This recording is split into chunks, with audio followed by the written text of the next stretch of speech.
Verse number 7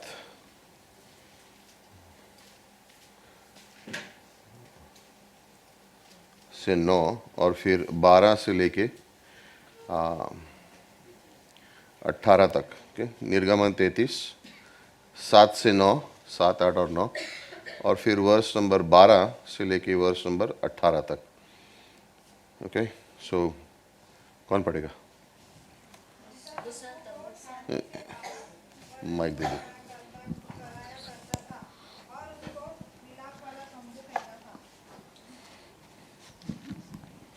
मूसा तंबू को छावनी से बाहर वरन दूर खड़ा कराया करता था और उसको मिलाप वाला तंबू कहता था। और जो कोई यहोवा को ढूंढता वह उस मिलाप वाले तंबू के पास जो छावनी के बाहर था निकल जाता था। जब जब मूसा तंबू के पास जाता था तब तब सब लोग उठकर अपने अपने डेरे के द्वार पर खड़े हो जाते और जब तक मूसा उस तंबू में प्रवेश न करता था तब तक उसकी ओर ताकते रहते थे। जब मूसा उस तंबू में प्रवेश करता था तब बादल का खंभा उत्तर के तंबू के द्वार पर ठहर जाता था और यहोवा मूसा से बातें करने लगता था। आपने वर्स को अगर आप ध्यान से पढ़ोगे तो उसमें क्या लिखा है? जब मूसा तंबू के अंदर जाता था तो बादल का खंभा, ऐसा नहीं था कि परमेश्वर ऑलरेडी वहां खड़ा था। जब मूसा जाता था तो परमेश्वर आता था। यानी परमेश्वर है सब जगह, लेकिन अगर हम उसको खोजेंगे तो हम उसको पाएंगे। और वहां पे क्या लिखा है कि कैसे बात करते थे एक दूसरे के संग? वर्ष नंबर 11 को देखेंगे। और यहोवा मूसा से इस प्रकार आमने सामने बातें करता था जिस प्रकार कोई अपने भाई से बातें करे। ओके, ऐसा अच्छा लगेगा आपको कि आप सुबह उठे, बाइबल खोली और परमेश्वर वहाँ पे आ गए और आपसे बातें कर रहे हैं फेस टू फेस? अच्छा लगेगा? लगेगा कि नहीं? तो आज भी कर रहा है आप लोग क्या? नहीं, कि वर्ष नंबर 12 से लेके 18 पढ़ेंगे। नहीं, वो पढ़ रहे हैं वहाँ पे, कंटिन्यू करो। मूसा ने यहोवा से कहा, सुन, तू मुझसे कहता है इन लोगों को ले चल, परंतु यह नहीं बताया कि तू मेरे संग किसको भेजेगा। तो भी तूने कहा है तेरे नाम मेरे चित्त में बसा है और तुझ पर मेरे अनुग्रह की दृष्टि है। और अब यदि मुझ पर तेरे अनुग्रह की दृष्टि हो तो मुझे अपनी गति समझा दे, जिससे जब मैं तेरा ज्ञान पाऊँ तब तेरे अनुग्रह की दृष्टि मुझ पर बनी रहे। ये वर्ड गति एक्चुअली मतलब तरीका, वेज, रास्ता। मुझे अपना रास्ता बता दे किस तरह से, है ना? सॉरी, आगे पढ़ेंगे। फिर यह भी ध्यान रख कि यह जाति तेरी प्रजा है। यहोवा ने कहा, मैं आप तेरे साथ चलूँगा और तुझे विश्राम दूंगा। उसने उससे कहा, यदि तू आप न चले तो हमें यहाँ से आगे न ले जा। यह कैसा जाना जाए कि तेरे अनुग्रह की दृष्टि मुझ पर और अपनी प्रजा पर है? क्या इससे नहीं कि तू हमारे संग संग चले, जिससे मैं और तेरी प्रजा के लोग पृथ्वी भर के सब लोगों से अलग ठहरे। यहोवा ने मूसा से कहा, मैं यह काम भी जिसकी चर्चा तूने की है करूँगा, क्योंकि मेरे अनुग्रह की दृष्टि तुझ पर है और तेरा नाम मेरे चित्त में बसा है। मूसा ने कहा, मुझे अपना तेज दिखा दे। यशायाह 55, 8 और 9।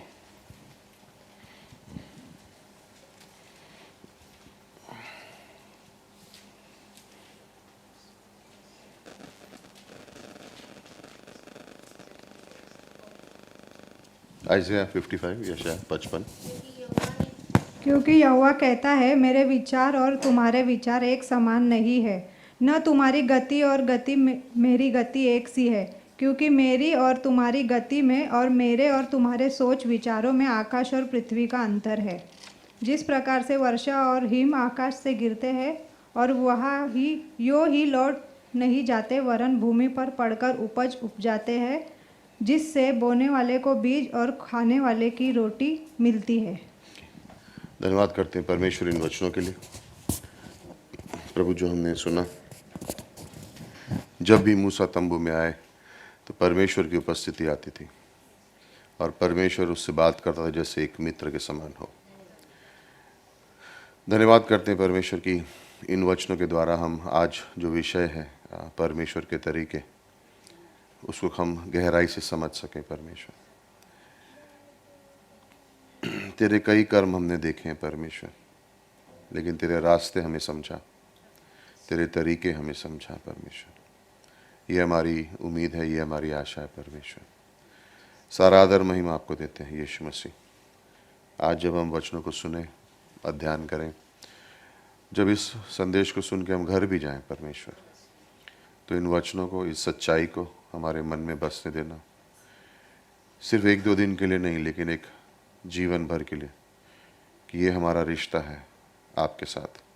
ये आपने हमें चुना है कि आप हमें भाई भी बुलाते हो, मित्र भी बुलाते हो, दास भी बुलाते हो, और इसलिए हम सारा आदर महिमा आपको देते हैं परमेश्वर। इस सभा के लिए, इस समय के लिए, हर एक व्यक्ति जो यहाँ पर है उसके लिए, हमारे जीवन में परमेश्वर आपके वचन के द्वारा वो कार्य करिए जो सिर्फ पवित्र आत्मा के द्वारा संभव है।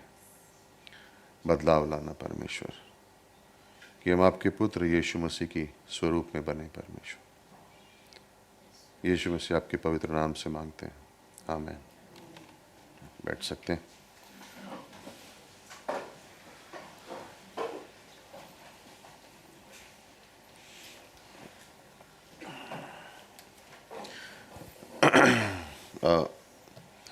हम लोग सुबह बात कर रहे थे एक सर्वे के बारे में जो किया गया था जिन जिन जिन लोगों के पास स्मार्टफोन है। तो एक सर्वे किया गया था इस स्मार्टफोन से कि कितनी बार हम इस फ़ोन को दिन में छूते हैं। तो जितनी बार ऐसे क्लिक किया या टैप किया या टाइप किया या ऐसे किया, उसको एक टच बोलते हैं। एक बार छुआ है। तो अगर आप ऐसे क्लिक करोगे या पासवर्ड डाला, स्वाइप किया, ऊपर किया, ऐसे किया, जितनी बार करोगे उसको एक बार छूना बोलेंगे। तो जब इन्होंने सर्वे किया तो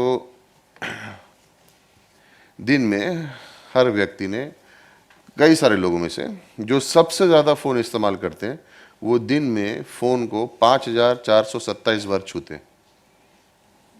5400 ना। हर बार जब आपने ऐसे किया, ऐसे किया, ऐसे किया, टाइप किया, स्वाइप किया, कुछ भी, जितनी बार आपने किया वो एक टच हो गया। तो आपने अगर टाइप किया 4-5, तो वो 4-5 टच हो गए। तो जब ये डी स्काउट है, रिसर्च कंपनी, तो ये क्या करते हैं, जब कोई प्रोडक्ट बिकता है तो उस प्रोडक्ट को कंज्यूमर, कस्टमर की तरफ से क्या फीडबैक है या उसे कितना इस्तेमाल किया जाता है, वो लोग चेक करते हैं।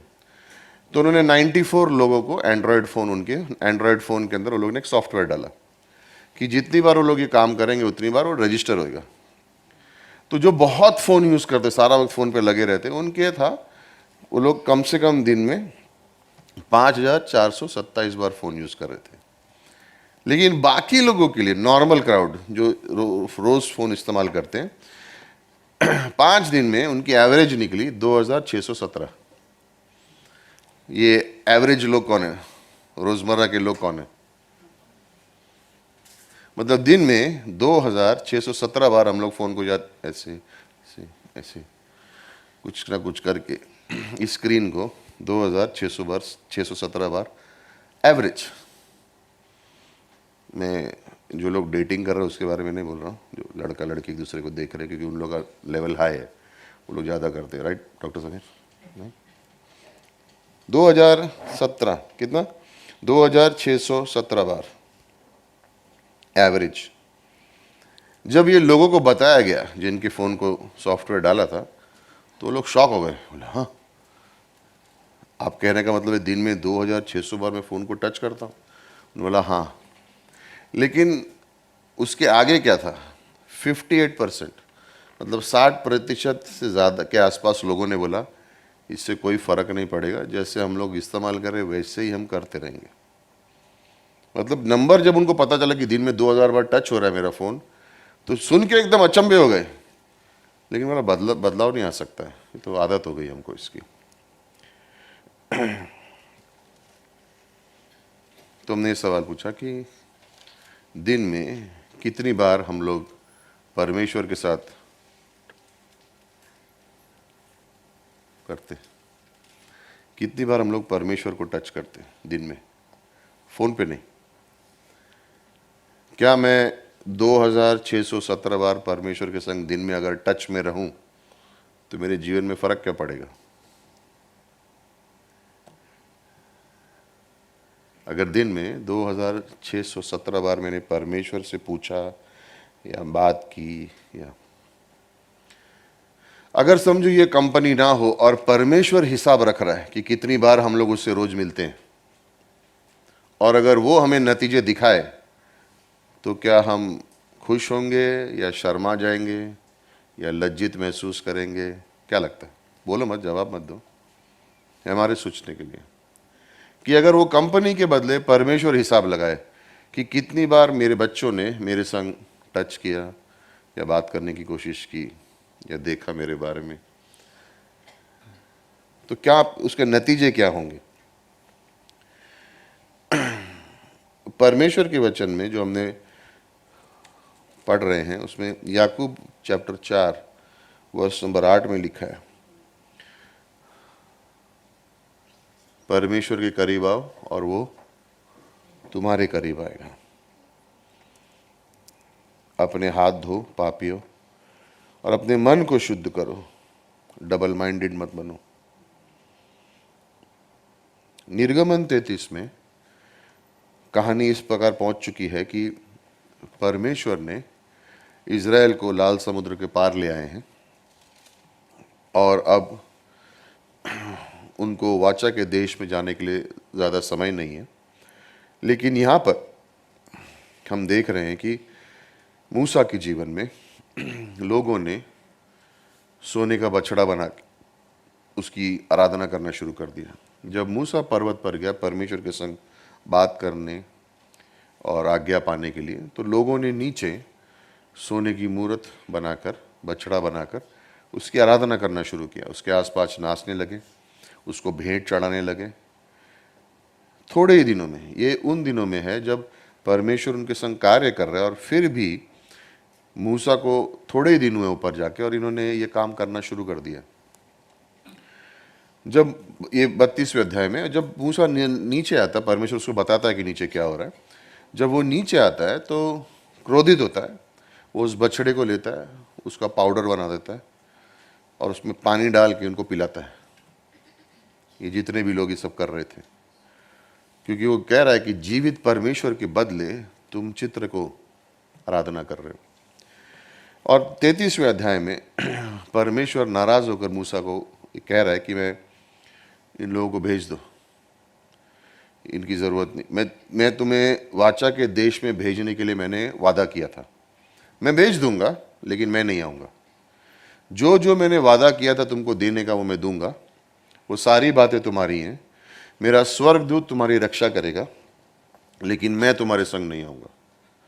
और मूसा वहाँ पे कह रहा है परमेश्वर से कि इस देश को ख़त्म मत करो, और अगर आप हमें अगर कहीं लेके जाना चाह रहे हो और अगर आप नहीं आ रहे हो तो हमें भी नहीं जाना है, हमें वो सब कुछ नहीं चाहिए। तो इस एरिया में हम देख रहे हैं कि इतना बड़ा कार्य है मूसा को दिया गया परमेश्वर द्वारा, इतना सारा वो काम कर रहा है और विश्वास योग्य है, आज्ञाकारी है ना। क्योंकि मूसा के बारे में लिखा गया, इसका मतलब नहीं है कि सिर्फ मूसा को होना चाहिए आज्ञाकारी और विश्वास योग्य। हर विश्वासी को आज्ञाकारी और विश्वास योग्य होना जरूरी है, फेथफुल और ओबीडियंट। लेकिन मैं देख रहा हूँ कि हम जब चित्र को पढ़ते हैं तो हम देखते हैं कि कितना शायद निराश हो गया होगा मूसा ये देख के कि इतना कुछ होने के बावजूद भी ये लोग को पाप अच्छा लग रहा है, इतना कुछ होने के बावजूद भी ये परमेश्वर के करीब आने को इनके मन नहीं है। सब कुछ परमेश्वर कर रहा है लेकिन ये लोग और दूर जा रहे हैं, तो शायद निराश हो गया होगा ना। निराश होना पाप नहीं है, लेकिन निराशा से निकलने के लिए जो तरीके इस्तेमाल कर सकते हैं उनमें संभालना है हमको। कई लोग निराशा से निकलने के लिए बोलेंगे चलो आज ये हफ्ते में पूरा हफ्ता पूर्ण टीवी देखेंगे, मेरी निराशा छूट जाएगी।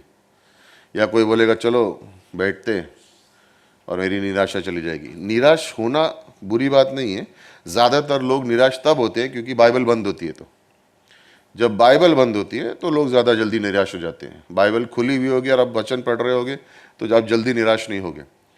निराश होना ठीक है, लेकिन निराशा से बाहर निकलने के लिए गलत कार्य करना ज़रूरी नहीं है, हमें उसमें सावधान रहना है। और इसलिए मूसा यहाँ पर परमेश्वर से मांग रहा है और वो कह रहा है कि मुझे दो चीज़ें चाहिए। यहाँ पे वर्ड इस्तेमाल किया गया गति, मतलब तरीके, रास्ते। मुझे तेरे रास्ते बता। काम मैंने तेरे बहुत देखे हैं, लेकिन मुझे तेरे रास्ते बता, रहस्य वाले रास्ते बता। याद रखिए, परमेश्वर के तरीके रहस्यमय हो सकते हैं, परमेश्वर रहस्यमय नहीं है।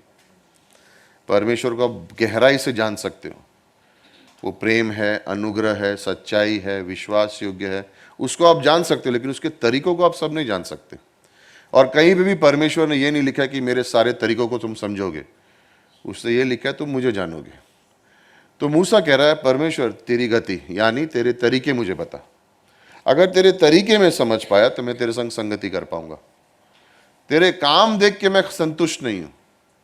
काम तो बहुत लोगों ने देखा है, लेकिन मुझे अंदर की गहराई की बात चाहिए, उस संगति वाली बात चाहिए। और दूसरी चीज वो कहता है कि मुझे आपकी उपस्थिति चाहिए। क्यों? ताकि मैं आपकी आराधना कर सकूं। दो चीजें तेरे रास्ते और तेरी संगति, तेरी उपस्थिति। रास्ते ताकि मैं संगति कर सकूं, उपस्थिति क्योंकि मैं आराधना कर सकूं। अगर आपसे सवाल पूछा जाए कि परमेश्वर आपके जीवन में कहाँ है या क्या कर रहा है, तो कुछ लोग कह सकते हो मेरे जीवन में है ही नहीं। तो जो लोग ये कहते हैं तो उनको हम ये कहना चाहेंगे, स्वीकार लो, परमेश्वर को अपने जीवन में आने दो, क्योंकि आप जानते नहीं आप क्या खो रहे हो। कुछ लोग ये कहेंगे कि हाँ, परमेश्वर तो है मेरे जीवन में, कभी कभी उसका एहसास होता है, कभी कभी नहीं होता है। कभी कभी वो बहुत नजदीक लगता है, कभी कभी बहुत दूर लगता है। तो हमें ये सोचना चाहिए, वो नजदीक कब लग रहा है? क्या जब मेरी सारी जरूरतें पूरी हो रही हैं तो ऐसा लग रहा है कि वो मेरे नजदीक है?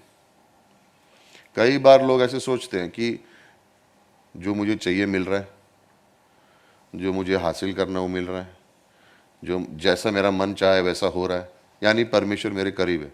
जरूरी नहीं है। आप सफल हो सकते हो परमेश्वर के बगैर भी। सफलता है इसका मतलब परमेश्वर आपके साथ है, जरूरी नहीं है। आप बहुत आसानी से सफल हो सकते हो और परमेश्वर का हाथ भी नहीं होगा वहां पर, और आपको लग रहा है कि मैं सफल हूं क्योंकि परमेश्वर मेरे साथ है। और दूर क्यों लग रहा है? इसलिए क्योंकि जो मैं चाह रहा हूं वो नहीं मिल रहा है मुझे, जो मेरी इच्छा है वो मुझे मिल रहा नहीं है, इसलिए परमेश्वर दूर है। ये सोच, जब हम परमेश्वर के कार्यों पर ज्यादा ध्यान देते हैं तो हमारी ये सोच हो जाती है, और हमको लगता है कि जब सब कुछ मिल रहा है, मेरा घर ठीक है, मेरी नौकरी ठीक चल रही है, मुझे सैलरी टाइम पे मिल रही है, यानी परमेश्वर मेरे साथ है। जरूरी नहीं है। ओ मेरी नौकरी सही नहीं चल रही है तो परमेश्वर मुझसे दूर है, जरूरी नहीं है। सारी जरूरतें पूरी हो रही है इसका मतलब परमेश्वर तुम्हारे साथ है, गारंटी नहीं है। और अगर जरूरतें पूरी नहीं हो रही है तो मुझसे बहुत दूर है, गारंटी नहीं है। ये सोच हमारे अंदर तब आती है जब हम परमेश्वर के कामों को देख के सोचते हैं। अच्छा हो रहा है तो मतलब वो मेरे लिए है, अच्छा नहीं हो रहा तो शायद वो दूर है, मेरे से नाराज है। इस बाइबल में इसके बारे में ऐसा नहीं सिखाया कभी भी। और मूसा के यहाँ पे जीवन से हम देख सकते हैं कि हम कभी कभी सोचते हैं कि जब परमेश्वर दूर एहसास होता है तो ऐसा लग सकता है कि हम कभी कभी हम बाहर खड़े होते हैं और शाम को ऊपर देखते हैं तो बोलते हैं अरे सब सितारे जगह पे हैं, परमेश्वर ने कितनी खूबसूरती से बनाया हुआ है, सब अपनी जगह पे है। और फिर अपने जीवन को देख के बोलते यहाँ तो कुछ भी राइट नहीं है, उधर सब राइट है, इधर कुछ भी राइट नहीं है। और हम सोचते हैं वो अलग है और ये कौन सा परमेश्वर, वो वाला कौन है, वो सब बराबर कर रहा है, लेकिन ये वाला कौन है, उसको समझ रहा नहीं, वहां सब राइट हो रहा है, यहाँ पे कुछ भी राइट नहीं हो रहा है। और हमें लगता है दो अलग अलग है, नहीं वही है। लेकिन शायद मेरा ध्यान उसके कामों पर है और उसके रास्तों पर नहीं है। और ये दो सच्चाइयां हैं जिसके बारे में याद है पौलुस ने क्या कहा था फिलिपियों के 3 में, ताकि मैं उसको जान सकूं और उसके पुनरुत्थान के सामर्थ्य को। फिलिपियों के 3 में, चाहे मैं उसे, ये मेरी इच्छा है कि मैं उसे जान सकूं। पौलुस तू यीशु को नहीं जानता है? जानता हूं, लेकिन मैं उसको जानना चाहता हूं। मतलब क्या है? मैं उसके तरीकों से वाकिफ होना चाहता हूं। उससे काम मुझे दिख रहे हैं, लेकिन उसके रास्ते क्यों वो कर रहा है। कहने का मकसद क्या है कि परमेश्वर के कामों को जानना, यानी परमेश्वर क्या करता आप जानते हो, लेकिन परमेश्वर के रास्तों को जानना यानी परमेश्वर कौन है उसे जानना है। और नए वर्ष शुरू होने के लिए ये मेरी प्रार्थना मेरे लिए भी है और आप सबके लिए है कि ये दो चीज़ें हम समझ सकें, कि मैं ये जान सकूं परमेश्वर के तरीके क्या हैं, आप जान सको परमेश्वर के तरीके क्या हैं, और दूसरी चीज़ हम उसकी उपस्थिति में रहना सीख सकें। आज हम सिर्फ तरीकों के बारे में बात करेंगे, अगले हफ्ते में उपस्थिति के बारे में बात करेंगे, कि मैं और आप ये जान सकें कि परमेश्वर के तरीके क्या हैं। परमेश्वर ने मूसा, इन सेंस परमेश्वर के पास जब मूसा आया तो मूसा ने ये नहीं कहा परमेश्वर तेरे कार्य दिखा मुझे, कार्य वो देख चुका था, लेकिन तेरे तरीके समझा मुझे। भजन संहिता 130 वर्ष नंबर 7 पढ़ेंगे, साम 103 वर्ष नंबर 7। उसने मूसा को अपनी गति और उस पर नीति पर अपने काम प्रकट की है। गति, वो वर्ड गति यानी तरीके, रास्ते, ओके, वो वर्ड गति यानी तरीके या रास्ते। इज़राइल परमेश्वर के कामों को जानता था, मूसा परमेश्वर के तरीकों को जानता था। भजन संहिता 103 वर्ष नंबर 17 में ये लिखा है, कैसे लाल समुद्र पे पहुंचे हैं, दोनों के पास सेम परिस्थिति है, आगे समुद्र है, पीछे फिरौन की सेना है और दोनों साइड में पहाड़ है, निकलने की जगह नहीं है। इज़राइल कुड़कुड़ा रहा है और रो रहा है, मूसा आराधना कर रहा है। ये कैसे संभव हो सकता है कि दो तरीके के विश्वासी हैं, एक कुड़कुड़ा रहा है और डर रहा है और दूसरा आराधना कर रहा है। दोनों के पास सेम परिस्थिति है, दोनों के पास सेम प्रॉब्लम है, लेकिन एक आराधना कर रहा है और एक कुड़कुड़ा रहा है। इज़राइल परमेश्वर के तरीके जानता था, चमत्कार देखे थे, लेकिन पीछे परमेश्वर का दिल क्या है उनको इसका बिल्कुल एहसास नहीं था। आज आप और मैं परमेश्वर के तरीकों को देखकर हम लोग बहुत उत्तेजित हो सकते हैं, लेकिन उसके दिल को नहीं जानेंगे। तो होगा यह कि जिस दिन उसके काम हमें दिखाई नहीं देंगे ना, उस दिन हम लोग भी निराश हो जाएंगे और हमें लगेगा परमेश्वर हमसे दूर है, जबकि वो शायद हमारे साथ है। नए नियम में हमें भय नहीं है, हमें डर नहीं है, बिकॉज हमारे पास इमैनुअल है, परमेश्वर तुम्हारे संग है, पवित्र आत्मा हमारे अंदर बसता है। लेकिन इसका यह मतलब नहीं है कि मैं उसको जानता हूं। मूसा यहां पे कह रहा है मुझे तेरे तरीके चाहिए। जब हम परमेश्वर के तरीकों को समझेंगे तो हमारे सताओं में, परेशानियों में, उतार चढ़ाव में हम परमेश्वर के हृदय को समझेंगे तो हमारे जीवन में शांति हो सकती, स्थिरता हो सकती। हम एक दिन ऊपर एक दिन नीचे नहीं होंगे, एक दिन उत्तेजित एक दिन निराश, एक दिन खुश दूसरे दिन गुस्सा। अगर हम उसके दिल को समझ गए, उसके रास्तों को समझ गए, तो हमारे अंदर उतार चढ़ाव नहीं होगा, हम स्थिर रहेंगे। लाल समुद्र पार करने के बाद 3 दिन उनके बाद उनको पानी नहीं मिला, करेक्ट। जब लाल समुद्र पार किया तो निर्गमन 15 में गाना है, वो लोग गाना गाने लगे, मूसा वाह हमारा नेता है। इलेक्शन 15 तारीख को है ना, 20 लाख लोग लेके घूम रहे थे माइक, मूसा हमारा नेता है, अभी हम लोग वाचा के देश में जाने वाले हैं। 3 दिन के बाद पानी नहीं मिला, ये नालायक है, इसको वोट मत देना। वो हीरो से जीरो बन गया 3 दिन में। क्यों? पानी नहीं मिला। लेकिन 3 दिन पहले लाल समुद्र पार कराया, वो ठीक है, लेकिन आज नहीं मिला।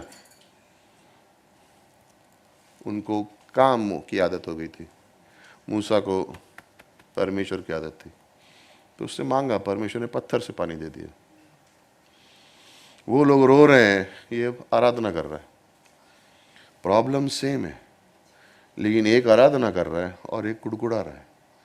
एक तरीके को जानता है, एक कामों को जानता है। जो कामों को जानते हैं वो रो रहे हैं, जो तरीके को जानता है वो स्थिर है। सवाल ये है कि हम कौन सी कैटेगरी में गिरते हैं, कामों में या तरीकों में। और यही मैं कह रहा हूं कि ये सिर्फ मेरे लिए नहीं, लेकिन हमारे कलीसिया के लिए, हम सब के लिए ये ज़रूरी है कहना कि परमेश्वर मुझे तेरे तरीके समझा। मुझे तेरे तरीके को जानना है, तेरे कामों को तो देखूंगा। अगर ऐसा ही होता तो जब परमेश्वर ने अब्राहम से मांगा कि अपने पुत्र को ले जा माउंट, है ना, मुराया पर्वत पर, और वहां पे उसकी बलि चढ़ा दे, अगर अब्राहम सिर्फ परमेश्वर के कामों को जानता तो उसकी प्रतिक्रिया क्या होती?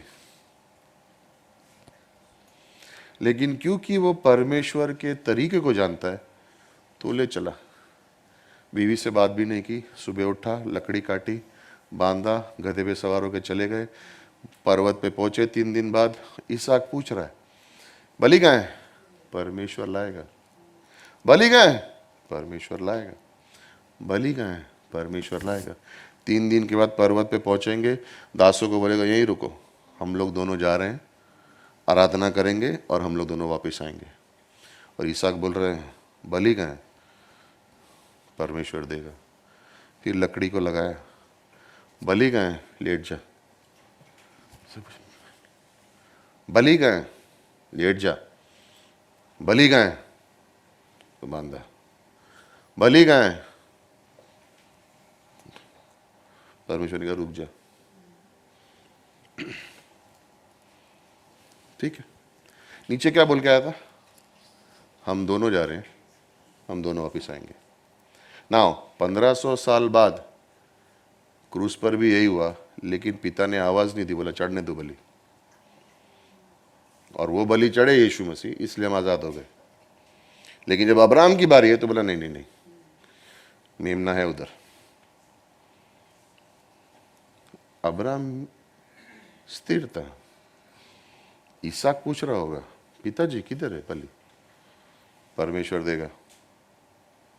यूसुफ के जीवन में उसके भाइयों ने उसको बेच दिया, फिर उस पर बलात्कार का गलत इल्जाम लगाया, फिर वो कप बेरर ने भूल गया उसके बारे में।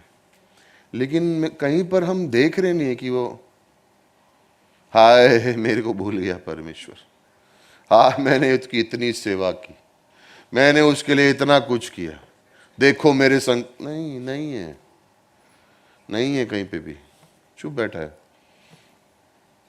अब के भाई जब आते उनको माफ करता, मालूम है क्या बोलता है? तुमने मुझे मारने की कोशिश की, परमेश्वर ने मुझे भेजा ताकि मैं तुम्हारे देश को बचा सकूं। तुमने मुझे खत्म करने की कोशिश की, मैंने तुम्हें बचाने की कोशिश कर दी, पूरे देश को। ये परमेश्वर की योजना है। वो उसके परमेश्वर के तरीके को जानता था, उसे कामों से नहीं। यीशु मसीह के बारे में भी हम ऐसे ही सोचते हैं। जब परमेश्वर ने योजना बनाई होगी कि मनुष्य को बनाएंगे, और जब उनको पता है, उन्होंने सोचा कि मनुष्य तो पाप में गिरेगा, तो इसको बचाए कैसे? मसीह तुम जाओगे, यीशु तुम जाओगे। और त्रिएकता में ये सवाल उठ सकता था कि और कोई तरीका नहीं है?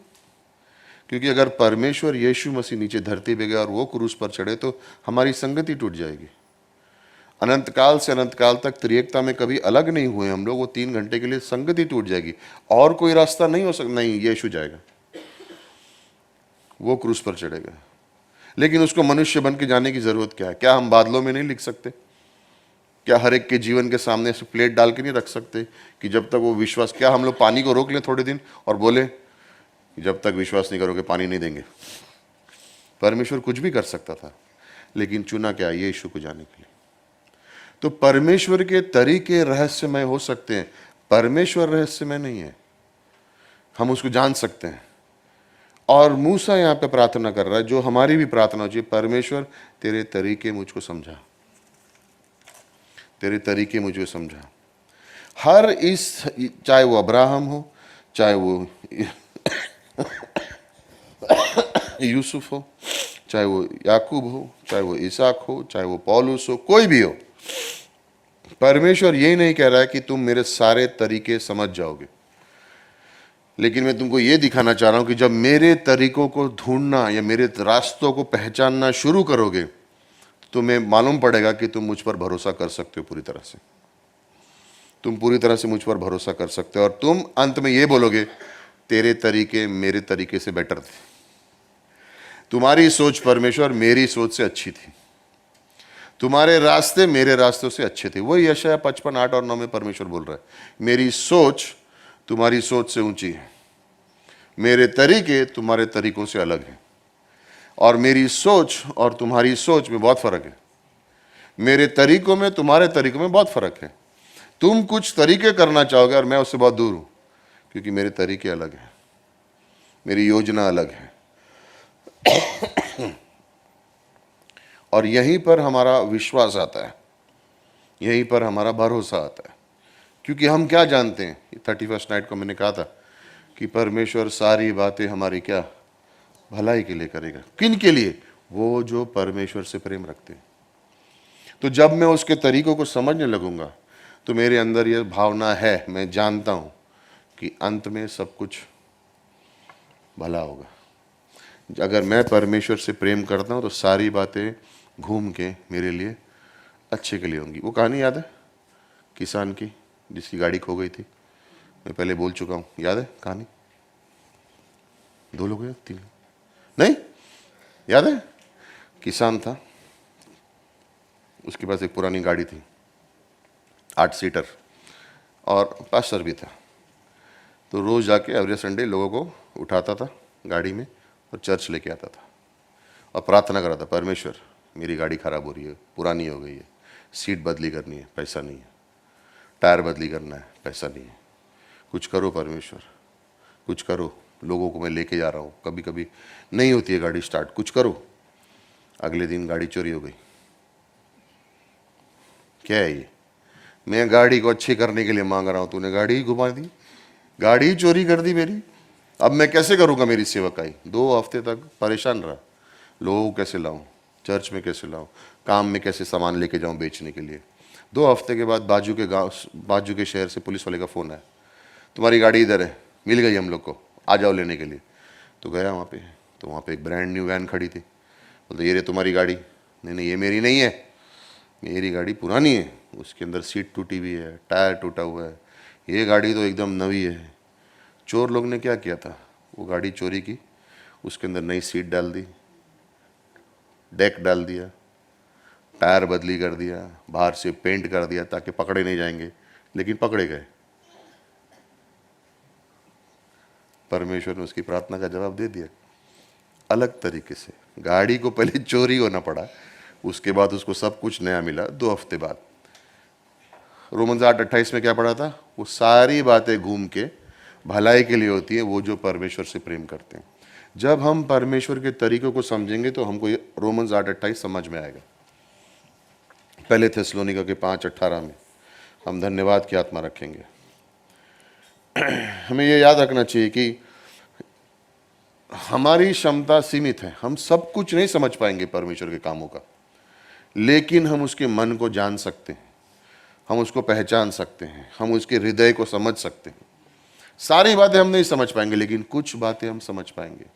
सब कुछ हमें समझ नहीं आएगा, लेकिन हमेशा याद रखना, जहां पर भी आप परमेश्वर के कार्य के उसके हाथ को नहीं देख पाओगे, मैक्स लुकाडो कहता है कि परमेश्वर कार्य कर रहा है, और अगर तुम पहचान नहीं पाओ उसके हाथ को तो उसके दिल पर भरोसा करो, वो दगा नहीं देगा।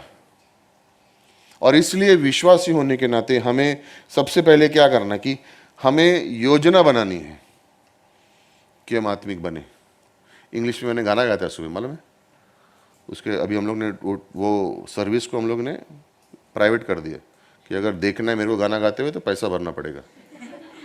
फिर मैंने बोला नहीं ऐसा नहीं करेंगे, तो मैं हिंदी में वो गाना गाऊंगा। मालूम है वो गाना हिंदी में भी है, आज का दिन यहोवा ने बनाया है, हम उसमें और गाएंगे। रेडी? गिटार किधर? नहीं मैं नहीं लूंगा। रेडी स्टडी चलो। आज का, अरे मेरे को मत देखो, मैं 2 बार नहीं गा सकता हूं, मेरे को प्रैक्टिस करना पड़ता है। आज का दिन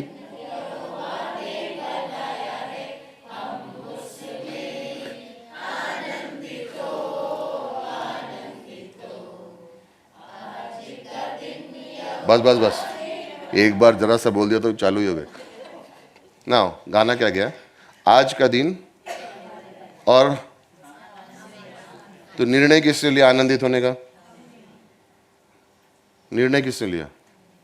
आत्मिक होने के लिए भी निर्णय लेना पड़ेगा। आप रोज निर्णय ले सकते हो कि आज मैं आत्मिक रहूंगा, रोज। आज मैं विश्वास योग्य बना रहूंगा, आज मैं परमेश्वर के वादों पर, वचन पे बना रहूंगा। योजना बनानी पड़ेगी, अपने आप नहीं होएगा। कोई स्विच नहीं है हमारी बॉडी में, परमेश्वर को बोला टक ऑन हो गया, आज मैं विश्वास योग्य रहूंगा। योजना बनानी पड़ेगी। आज का दिन यहोवा ने बनाया, मैं सोच रहा हूं कि आज मैं विश्वास योग्य रहूंगा, आनंदित भी रहूंगा, विश्वास योग्य भी रहूंगा। योजना बनानी पड़ेगी, अपने आप से कुछ नहीं होता है। आप सुबह उठ के ऐसे खड़े रहो और बोलो परमेश्वर मेरे को आत्मिक बनना है आज, खड़े रहो, कुछ नहीं होएगा। परमेश्वर मुझे आनंदित होना है आज, कुछ नहीं होएगा। योजना बनानी पड़ेगी। अभी वो गाना गाया था ना, कौन सा गाया था? यीशु, क्या वो सेकंड वाला कौन सा था? बन जाएंगे काम। लास्ट लाइन क्या था? जानो, क्या फर्स्ट था? हाँ, तो गालो यीशु नाम। हाँ, तो वर्शिप के लिए ठीक है, यीशु नाम बोलते रहोगे, कुछ नहीं होएगा, करना पड़ेगा। जादू नहीं है। आज का दिन यहोवा ने बनाया, भजन संहिता 118 वर्ष 24 है। ऐसा मत सोचो गाना है, वो वर्ष है वो। आज का दिन यहोवा ने बनाया, मैं आनंदित बन रहूंगा, मैं शांतिपूर्ण बना रहूंगा, मैं वचनों के पीछे चलूंगा, मैं निर्णय लेना है, मैं सुसमाचार बांटूंगा, मैं परमेश्वर से प्रार्थना करूंगा। निर्णय लेना पड़ेगा, ऑटोमेटिक नहीं होएगा। कुछ लोग निर्णय लेते हैं, ये हफ्ते में उदास रहूंगा, ये हफ्ते में सर लटका के रहूंगा, ताकि सब मेरे को आके पूछे क्या हुआ तेरे से।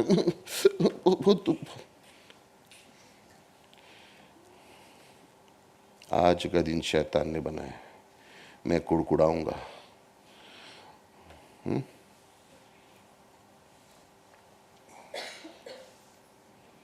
आपको लगता है परमेश्वर चाहता है कि आप रोज आनंदित रहो, आपको शांति मिले, विजयी रहो?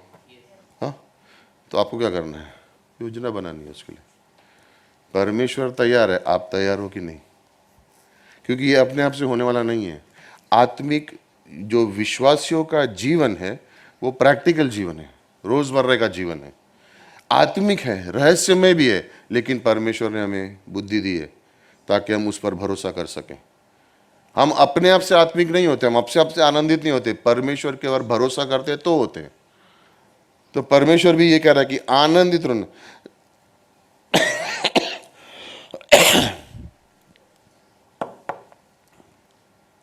रोज निर्णय लेना है, आज मैं परमेश्वर की आज्ञा मानूंगा,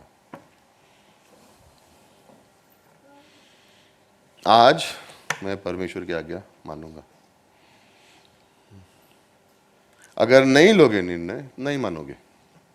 जो ठीक लगेगा उसमें मानोगे, जो ठीक नहीं लगेगा उसमें नहीं मानोगे। क्यों? दो रास्ते हैं ना, उसके रास्ते और मेरे रास्ते, दोनों साथ में नहीं चल सकते। दोनों में से एक को चुनना होगा, या उसका रास्ता या मेरा रास्ता। तो अगर मैंने निर्णय नहीं लिया है तो जो अच्छा लगेगा मैं उसका रास्ता लूंगा, जो मुझे अच्छा लगेगा मैं अपना रास्ता लूंगा। तो जीवन में क्या होगा?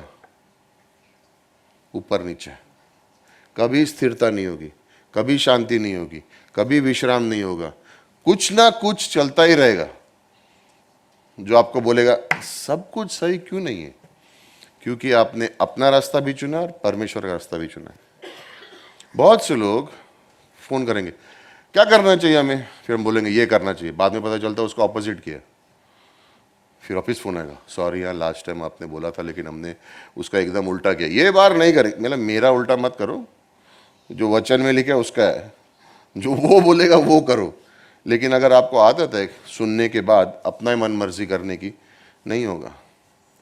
मेरे हर एक दिन हमारे लिए आम दिन नहीं है, विश्वासियों के लिए हर एक दिन आम दिन नहीं है, खास दिन है। क्योंकि वो दिन को किसने बनाया? यहोवा ने बनाया। कितना प्रेम करता है परमेश्वर आपसे। किसी के मुंह से आवाज ही नहीं निकलती, मालूम है क्यों? हाँ, आपके पड़ोसी से ज्यादा करता है कि आपको ज्यादा करता है? जो पाप ज्यादा करेगा उसको प्रेम, सेम प्रेम है, और जो कम पाप करेगा उसको सेम प्रेम है। हाँ, किसने बोला? किसने बोला? ये किधर से सीख लिया तुम लोगों ने? एकदम राइट है, राइट है। परमेश्वर की नजर में तुलना नहीं है कि इसने ज्यादा पाप किया तो इसको कम प्रेम। सोचो अगर त्रिएक परमेश्वर बैठ के काउंसिल में, मीटिंग में कर रहे होंगे तो बोलते इसने जरा इसको थोड़ा कम करते, ये अच्छा चल रहा है इसका, तो इसको ज्यादा प्यार करते, तो अपने को पता ही नहीं चलता कि आज मेरे संग क्या होने वाला है।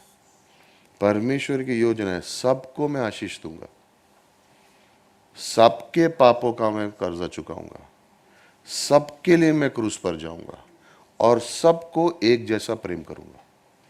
किसी को ऊपर नीचे नहीं है, किसी को कम ज्यादा नहीं है, सबके लिए सेम है। कोई खास नहीं है परमेश्वर के लिए, सब एक जैसे हैं, सबको सेम प्रेम करेंगे। कुछ लोग उसको पहचानेंगे और कहेंगे तेरे तरीके बता, और कुछ लोग कहेंगे मुझसे तो नहीं कर सकता, मेरे तरीके अच्छे हैं। आई मीन इंसान इस प्रकार से प्रेम कर सकता है। चर्चेज में भी हो सकता है, ये कलीसिया में भी हो सकता है कि लोग किसी को, दूसरों को देख के बोल रहे हैं ये अच्छा है और ये बुरा है, और ये अच्छा है और ये बुरा है, और ये इसको करीब रख सकते, इसको दूर रख सकते, इससे प्रेम कर सकते, उससे नहीं कर सकते, ये मेरा ग्रुप है, वो कोई ग्रुप नहीं है चर्च में, सब एक है। कोई खास नहीं है, कोई नहीं है, सब एक है। किसी से ज्यादा प्रेम कम प्रेम नहीं है, सबसे सेम है।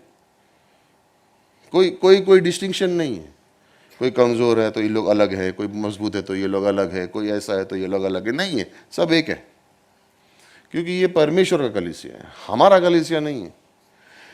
प्रॉब्लम क्या है कि इंसान की सोच उस प्रकार से हो जाती है कभी कभी कि हम लोगों को उस नजर से देखते हैं, और जब हम लोगों को उस नजर से देखते हैं तो हम खुद भी आनंदित नहीं होंगे, क्योंकि एक दिन हम भी गिरेंगे। तो हम सोचेंगे परमेश्वर मुझसे प्रेम करता ज्यादा या कम? उतना ही है, सबके लिए उतना ही है। इसलिए अपने आत्मिक जीवन में योजना बनाओ। रोज सुबह उठ के आपको खुद आपके जीवन के लिए योजना बनानी है कि मैं आत्मिक जीवन जीऊंगा। मैं निर्णय लेता हूं मैं निर्णय लेता हूं कि आज मेरे मुंह से एक भी गलत शब्द नहीं निकलेगा। फिर मैं ट्रेन में जाता हूं, फिर मेरा हाथ ऐसे, और फिर कोई देता है धक्का जोर से पीछे से, और मेरे मुंह से निकलता है परमेश्वर तुझे। कुछ लोग बोलते नहीं, मेरे मुंह से तो कुछ और निकलता है। सावधान रहो। अगर तुम योजना बनाओगे आत्मिक बनने के लिए तो परमेश्वर भी तुम्हारी मदद करेगा। बिना योजना के कुछ नहीं होता है। बीएमसी नहीं है, कुछ भी खोद दो कभी भी किधर भी, लगी भी योजना, ऐसा नहीं है। आत्मिक बनने के लिए योजना बनानी पड़ेगी, शांति पाने के लिए योजना बनानी पड़ेगी, विजयी जीवन जीने के लिए योजना बनानी पड़ेगी। सुबह उठ के मन में ठानना पड़ेगा कि ये मुझे इस प्रकार से जीना है, क्योंकि हर एक दिन परमेश्वर ने हमारे लिए खास बनाया, और हम सब तरीके परमेश्वर के नहीं जानते। इसलिए भजन संहिता का लेखक भजन संहिता 27 वर्ष 11 में कहता है, सिखा मुझे तेरे रास्ते, मुझे सिखा तेरे मार्ग मुझे बता। कि यही हमारी प्रार्थना है। भजन संहिता 105 वर्ष नंबर 4 में लिखा है, परमेश्वर कह रहा है मेरे मुख की सोच, मेरी मुख की खोज कर, सारे दिन मेरे मुख और मेरे सामर्थ्य की खोज कर। कैसे करूं? भजन संहिता 27 वर्ष 8 में लिखा है, तूने मुझसे कहा तेरे मुख की खोज कर, मैं दिन भर तेरे मुख की खोज करूंगा, जिंदगी भर। मतलब मैं तेरे संग आत्मिक में, तेरे संग नजदीक में, तेरे संग संबंध बनाए रखूंगा हमेशा के लिए। तेरी इच्छा है, ये इच्छा को मैं पूरा करूंगा। भजन संहिता 105 वर्ष नंबर 4 और भजन संहिता 27 वर्ष नंबर 8 कि मेरे मुख की, परमेश्वर कह रहा है हर दिन जिंदगी भर मेरे मुख की खोज कर। वचन में क्या लिखा है कि जब मूसा तंबू में जाता था, परमेश्वर की खंबा नीचे आता था, और फिर परमेश्वर मूसा से बात करता था फेस टू फेस। और वही परमेश्वर भजन संहिता 105:4 में कह रहा है, रोज पूरे सामर्थ्य से मुझे खोज।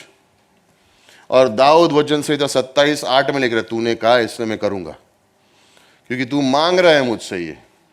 और ये बहुत खूबसूरत चीज है, जब भी मैं इस वचन को देखता हूं कि जब भी मूसा तंबू में गया तब परमेश्वर आया। हमें लगता है परमेश्वर पहले से ही था इसलिए गया, नहीं, परमेश्वर भी इंतजार कर रहा है। देखते हैं 7वीं पंक्ति में क्या लिखा था, मूसा ने तंबू को लिया और छावनी के बाहर रख दिया। देखते कौन आता है। जब घर के बाजू में था तो सब लोग जा रहे थे, अब जब दूर रखा देखते कितने लोग आते हैं। आई थिंक जानबूझ के परमेश्वर ने कहा अलग हो जाओ, देखते कितने लोग आराधना करने आते, कितने के मन में है जो मेरे नजदीक आना चाहते हैं। जब सब कुछ मिल रहा था तो लोग मेरे साथ थे, अब मैं थोड़ा दूर चला जाता हूँ, देखता हूँ कितने आते हैं। और लोग खड़े हुए और मूसा गया, और वहां पे लिखा है जब मूसा निकल के बाहर आता था, योहाशु नून का पुत्र वहां से हिलता नहीं था। इसलिए कालेब मूसा के बाद नहीं बना, योहाशु बना, क्योंकि वो संगति के आसपास ही रहता था। ये आत्मिक बातें हैं। कितना उसने किया उसके ऊपर नहीं है, कितना वो नजदीक रहा उसके ऊपर ज्यादा है। वो जानना चाहता है कि परमेश्वर क्या कह रहा है। देखो याद रखना, बाइबल पढ़ के तुम परमेश्वर के कार्य को जान जाओगे, लेकिन बिना मनन करे उसके कामों को, उसके रास्तों को नहीं समझ पाओगे। बाइबल पढ़ के तुम सब समझ जाओगे, यीशु ने ये किया, वो किया, ये किया, लेकिन मनन करने भी समझेगा कि क्यों किया, उसमें उसका क्या चरित्र दिखा। बिना मनन करे नहीं होगा। तो ये पलटना बहुत आसान है, लेकिन एक पंक्ति को पकड़कर पूरे दिन उसके बारे में सोचना थोड़ा कठिन है। लेकिन जब करोगे, आदत पड़ जाएगी, तो तुम उसके कार्य को समझ पाओगे। तुम उसके कामों को नहीं, तुम उसके रास्तों को भी समझ पाओगे। परमेश्वर के राज्य में कुछ खास लोग होते हैं क्या? फेवरेट नहीं, लेकिन करीबी होते हैं, जो उसकी गहराई को जानते हैं। परमेश्वर अपनी सारी बातें सबको नहीं सुनाता है, कुछ बातें अपने मित्रों के लिए रखता है जो ध्यान देते हैं। भजन आई थिंक व्यवस्था विवरण 29 में, secret thing belongs to the lord, रहस्यमय की बातें 29 है शायद, पढ़ेगा कोई वर्ष, व्यवस्था विवरण 29 वर्ष नंबर 29, रहस्यमय बातें हो, सीक्रेट थिंग्स, छुपी हुई बातें परमेश्वर के लिए, राइट? गुप्त बातें या हमारे परमेश्वर यहोवा के वश में है, परंतु जो प्रकट की गई है वे सदा के लिए हमारे और हमारे वंश के वश में रहेगी, जो दिखाई गई हैं, राइट? इसलिए कि इस व्यवस्था की सब बातें पूरी की जाए। कुछ बातें थी जो परमेश्वर ने अब्राहम को बताई लेकिन लूत को नहीं बताई, राइट? कुछ बातें थी जो परमेश्वर ने पतरस को बताई लेकिन दूसरों को नहीं बताई। कुछ बातें थी जो यूहन्ना को बताई जो दूसरों को नहीं बताई। यूहन्ना कहाँ है? छाती पर असर रख के, और अपने आप को क्या कह रहा है? वो शिष्य जिससे यीशु मसीह प्रेम करता है। तो क्या मतलब दूसरों से नहीं कर रहा था? कर रहा था, लेकिन यूहन्ना यीशु मसीह के दिल की बातों को समझ रहा था। वो सिर्फ कामों से संतुष्ट नहीं था, वो जानना चाह रहा था उसके मन में क्या है। इसलिए उसने प्रकाशित वाक्य लिखने मिला उसको, इसलिए उसको समाचार लिखने मिला, यूहन्ना की पुस्तक लिखने मिला, जो सारे संसार में जाएगी और लोगों को बताएगी कि यीशु मसीह कौन है, उस पर भरोसा कर सकते हो तुम। तो क्या फ़र्क है उसके कामों को जानने में और उसके तरीके को जानने में? जब हम उसके तरीकों को जानोगे तो तुम्हारे जीवन में विश्राम है। नाउ इब्रानी का 3रा अध्याय पे चलेंगे। इब्रानी का 3रा अध्याय, हिब्रूस चैप्टर नंबर 3। और हिब्रूस चैप्टर नंबर, इब्रानी 3 अध्याय में कौन सी बात हो रही है? निर्गमन की बात हो रही है। वर्ष नंबर 7, अतः जैसे पवित्र आत्मा कहता है, यदि आज तुम उसके शब्दों को सुनो तो अपने मन को कठोर ना करना। क्या कह रहा है परमेश्वर? कहने की योजना क्या है? जब लेखक लिख रहा है वो एक्चुअली इजराइल की कहानी को ही बता रहा है जो रेगिस्तान में हुई थी, लेकिन परमेश्वर कहने की क्या कोशिश कर रहा है कि जब तुम आज जब हम परमेश्वर के वचन को सुन रहे हैं तो अपने मन को कठोर मत करो। कठोर मत करो का मतलब क्या है? पत्थर मत बना दो, रुकावट मत डाल दो, ये मुझे मालूम है, ये मेरे लिए नहीं है, मुझे नहीं सुनना है, ये क्या बात बोल रहा है। अपने मन को कठोर मत करो, रुकावट मत डालो, बोलने दो जो परमेश्वर बोल रहा है। अपने मन को कठोर मत करा, किन की तरह? जैसे इजराइल ने किया था। यदि आज तुम उसका शब्द सुनो तो अपने मन को कठोर ना करो, जैसे कि क्रोध दिलाने के समय और परीक्षा के दिन जंगल में किया था। इजरायलियों की बात कर रहा है। जहां तुम्हारे बाप दादाओं ने मुझे जांच कर परखा और 40 वर्ष तक मेरे क्या देखे? 40 वर्ष तक उन्होंने परमेश्वर यीशु मसीह के क्या देखे? काम। क्या कर रहा है परमेश्वर? उसके बाद देखो क्या हुआ। इस कारण मैं उस समय के लोगों से क्रोधित रहा और कहा, इनका मन सदा भटकता रहता है और इन्होंने मेरे मार्गों को नहीं पहचाना।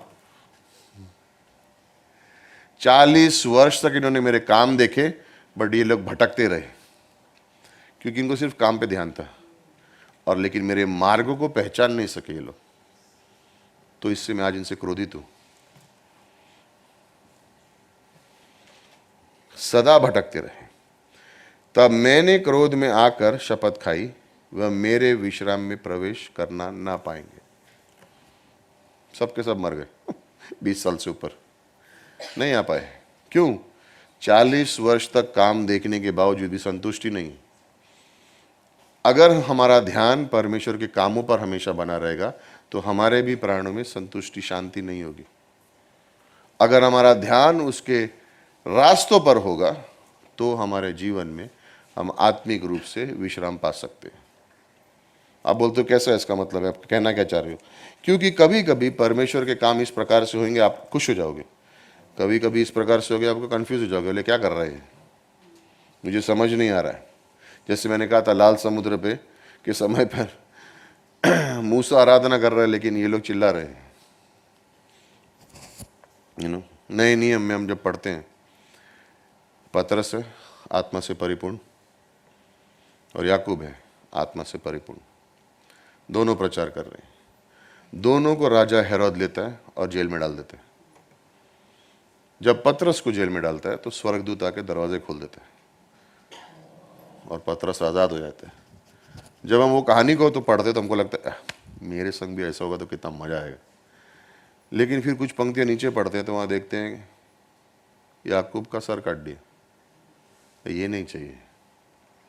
क्या कर रहा है परमेश्वर? दो लोग हैं, दोनों सेवक हैं, दोनों आत्मा से परिपूर्ण हैं, दोनों उसकी आज्ञा मान रहे।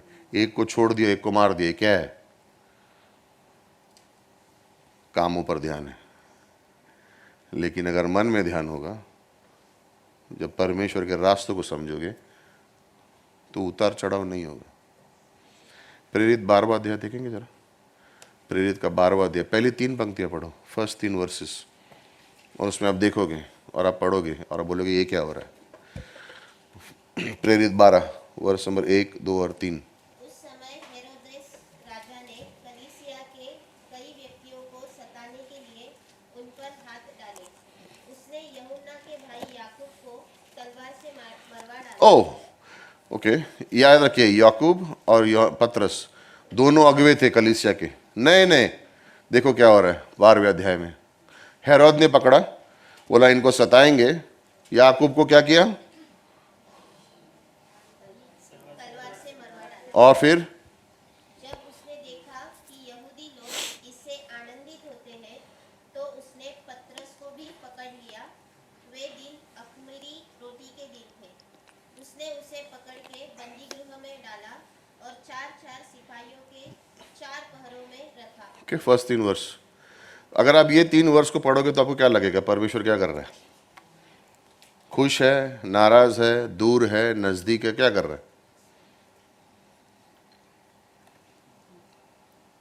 नया नया कलीसिया बन रहा है, सारे संसार में सुसमाचार जा रहा है। 2 लीडर हैं, एक को मार दिया, एक को जेल में डाल दिया। अब हमारा क्या होएगा? राइट। अब वही चैप्टर के लास्ट 3 वर्ष पढ़ो। उसी क्षण प्रभु के एक स्वर्गदूत ने तुरंत उसे मारा, हेरोद को, क्योंकि उसने परमेश्वर को महिमा न दी और वह कीड़े पड़ के मर गया। ओ परंतु अभी तो तूने जेम्स को और पतरस को जेल में डाला था, अभी क्या हो गया? कीड़े पड़ के मर गया हो। नेक्स्ट। परंतु परमेश्वर का वचन बढ़ता ओह। और फैलता गया। जब बरनबास और शाऊल अपनी सेवा पूरी कर चुके तो यूहन्ना को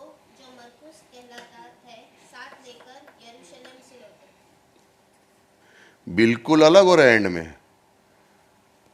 इधर पकड़ा है लेकिन यहाँ पे वो मर भी गया है, सुसमाचार बढ़ रहा है, कलीसिया बढ़ रहा है, पौलुस बरनबा सब लोग बाहर जाके मिशन ट्रिप कर रहे हैं। अभी समझ रहे हो? अगर मेरा ध्यान सिर्फ कामों पर रहेगा तो मैं बहुत हलचल में रह सकता हूँ, लेकिन उसके तरीके को समझूंगा तो बोलूँगा ओह कंट्रोल में है, उसका दिल है, वो कुछ कर रहा है। दोनों का मकसद है, कार्य परमेश्वर कुछ कार्य कर रहा है। इसलिए परमेश्वर ने वर्ष नंबर 14 निर्गमन 33 में 33 में परमेश्वर ने, जब मूसा ने कहा मुझे तेरे गति तेरे मार्गों को जानना है, तो परमेश्वर ने जवाब क्या दिया? मेरी उपस्थिति तेरे संग जाएगी और तुझे क्या मिलेगा? वर्ष नंबर 14 में देखो, और मैं तुझे क्या करूँगा? विश्राम दूंगा। मैं तुझे विश्राम दूंगा। कभी चिंता हुई है? कभी डर लगा है? क्या होगा क्या होगा क्या होगा? पतरस प्रचार करता है, 3000 लोग विश्वास में आते हैं। काश हमारी सभा में भी ऐसा हो कभी। लेकिन थोड़ा पेज पलटो, वर्ष चैप्टर नंबर 7 में जाओ तो पतरस भी आत्मा से परिपूर्ण है, स्टीफन भी आत्मा से परिपूर्ण है। वो प्रचार करता है, उसको 3000 पत्थर मिलते हैं। दोनों परमेश्वर के दास हैं। एक प्रचार करता है 3000 उद्धार पाते हैं, दूसरा प्रचार करता है उसको 3000 पत्थर मिलते हैं। एक जिंदा है, एक मर गया है। अगर मेरा ध्यान उसके कामों पर होगा तो मुझे विश्राम कभी नहीं होगा, मैं संतुष्ट कभी नहीं होऊंगा। मुझे डर ही हमेशा लगता रहेगा, अभी कुछ होगा या अच्छा होगा, दूर है नज़दीक है। और परमेश्वर कह रहे मेरी उपस्थिति तेरे संग जाएगी, अगर तू मेरे मार्गों को समझेगा तो तुझे विश्राम रहेगा। छोटी छोटी बातें तुझे परेशान नहीं करेंगी, छोटी छोटी बातें तुझे परेशान नहीं करेंगी। हर विश्वासी को संतुष्टि होना है, हर विश्वासी के मन में विश्राम होना जरूरी है। दूसरी चीज परमेश्वर कह रहा है, जब तुम मेरे कामों को जानोगे तो तुम्हारे जीवन में स्थिरता भी होगी।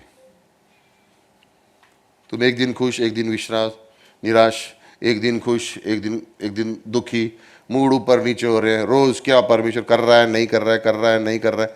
लाइक कई बार हम सोचते हैं इस तरह से, यू नो,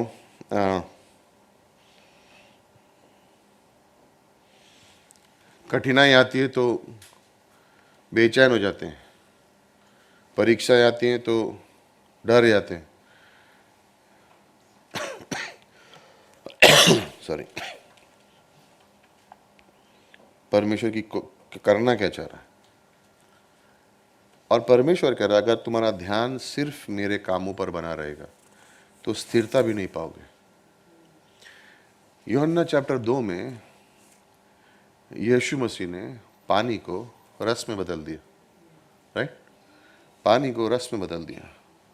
वो ये दिखा रहा था उनको कि जब वो उनके जीवन में आएगा तो क्या बदलाव हो सकता है। तो लोगों ने क्या बोला? हम तुझ पर भरोसा करते।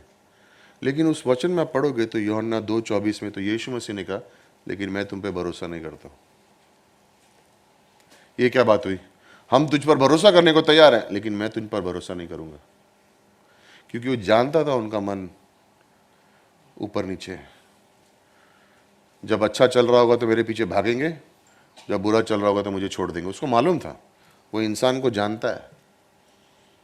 हम लोग कभी कभी कुछ मैसेज सुनेंगे या बाइबल कॉलेज क्लास करेंगे या कोई जाएगा, उसको मुझे मिशन ट्रिप पे मैं परमेश्वर की सेवा करूंगा, और अगले दिन परेशानी आएगी, बोले नहीं अभी नहीं, थोड़ा टाइम के बाद, पहले मेरा जीवन को सेट करो उसके बाद मैं सेवा करूंगा। फिर हम कुछ परमेश्वर की सेवा करने निकलते हैं और कुछ अद्भुत करता है परमेश्वर, बोला बस हो गया, बहुत देख लिया अपनी जिंदगी, बहुत कर लिया सब कुछ, अभी तो मैं परमेश्वर के पीछे चलूंगा और सब कुछ छोड़ के उसकी सेवा करूंगा। अगले दिन परेशानी आती है, नहीं रुकते यार थोड़ा, अपना परमेश्वर ने भी बोला अपना दिमाग इस्तेमाल करो और अपने आप को पहले संभालो, फिर मेरी सेवा करने निकलना। फिर बाद में लकड़ी लेके 80 साल में मूसा की तरह निकलेंगे हम लोग। क्यों? कामों पर ध्यान है, हृदय पे ध्यान नहीं है।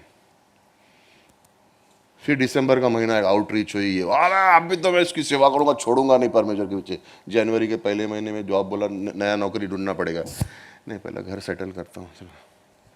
तो ये तुम ये कह रहे हो कि सेवा का करने के लिए वो सब कुछ कर सकता है, लेकिन तुम्हारे जीवन को संभालने के लिए सब कुछ नहीं कर सकता। तो तुम्हारा ध्यान उसके कामों पर है, उसके मन पर नहीं है। मुझे कोई फर्क नहीं पड़ता। मैंने सुबह भी चर्च में बोला, शायद लोग नाराज भी हो गए, किसी ने तो सुबह मैसेज भी कर दिया, आपने बोला कि आलसी लोग घर में बैठ के ऑनलाइन देख रहे हैं। यस, अब मैंने बोल दिया, क्या बोलूं। मुझे कोई फर्क नहीं पड़ता आप कितने बिजी हो, परमेश्वर के लिए समय निकालना और उसके मन को जानना ज़्यादा ज़रूरी है। कितने बिजी हो, कितना काम है, कितना कार्य है, कितनी पढ़ाई है, कितना जॉब है, कितना, उससे कोई फर्क नहीं पड़ता है। और अगर तुम अपने परमेश्वर के लिए समय निकाल के उसके संग संगति नहीं कर सकते तो बाकी क्या बोले।